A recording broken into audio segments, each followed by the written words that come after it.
Little Red Riding Rose, or Honorable Disconformity, by Mary Cowley-Takaoka. This is an emo-romance. Part 3. Rolfe meets grandmother. Once upon a time.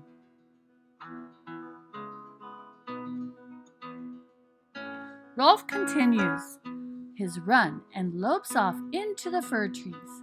Suddenly he stops, falling all over himself. Whoa, it's grandmother's house. What am I afraid of? I should be back there with that sweet little dove. He's looking at grandmother's cottage. I guess I do need with grandmother to talk to indeed. Oh, I cannot do this to approach that front door. She would catch me red-handed, emotions open and tore. He goes back and forth. Aw, shucks. Then he determines to perk up and squares his shoulders back. He tentatively is about to knock, but suddenly he quickly turns around. Then, awkwardly, he trips over a planter and knocks over many pots and plants. It makes plenty of noise in front of grandmother's home. He is trapped in the clearing. Grandmother. Who is that? Who is out there? That noise is giving me quite the scare. Rolfe dazed, he tries to resume his usual gruff yowl. Oh, blessed grandmother affection, you have found me in quite the position. Then, to sound acceptable, he says, Why, it's me, Little Red Right?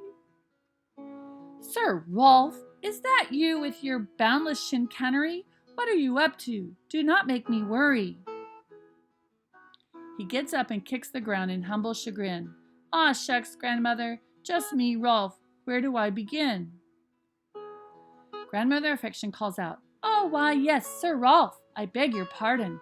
Come around to my backyard, my quaint little garden. Over by my Japanese maple, please make yourself comfortable. Rolfe lifts the latch. The gate springs open and he goes over to the bed of daisies under the maple tree with overhanging branches. He's lying down in the grass, facing up to the afternoon sky.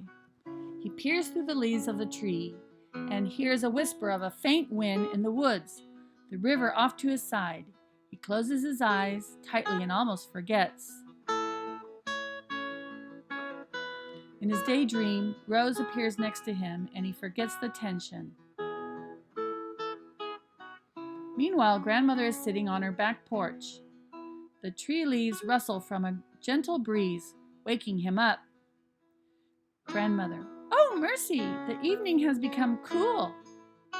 He shakes his head. Madame, have I been the only one out here? As Rolfe walks over to the porch, he covers up grandmother affection with a blanket and makes sure her kerchief is tied down over her ears. Soon she nods off to sleep. Then he picks grandmother up, takes her inside the cottage, lays her down in her bed, and draws her blankets up to her smiling chin. Grandmother looks up at him. I thank you now, my good young'un. My heart you have surely won. Ah, if I only were 21. As he looks to the parlor, he notices that grandmother affection's house needs a little attention. Then he puts on her apron. Well, isn't this an odd fiction? I can clean this right up. I'll start with her dishes. Grandmother should get all that she wishes. He even starts to enjoy himself. Later it is getting towards dusk, so just as Rolfe is drawing the cottage curtains,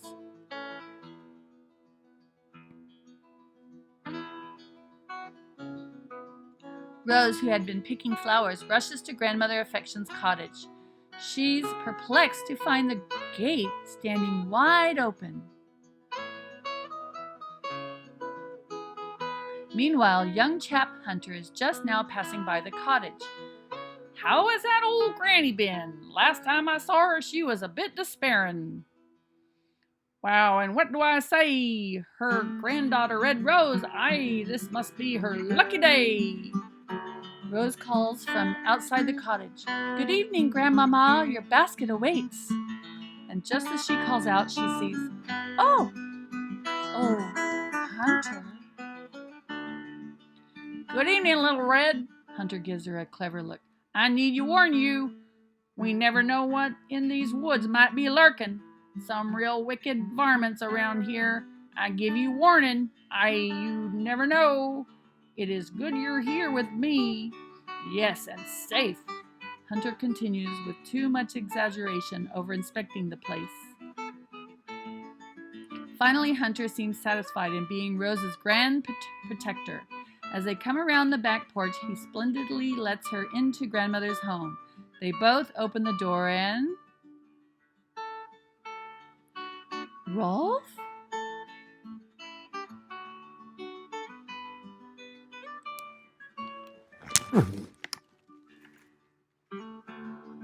Where can I go from your spirit? Where can I flee from your presence? If I go up to the heavens, you are there. If I make my bed in the depths, you are there.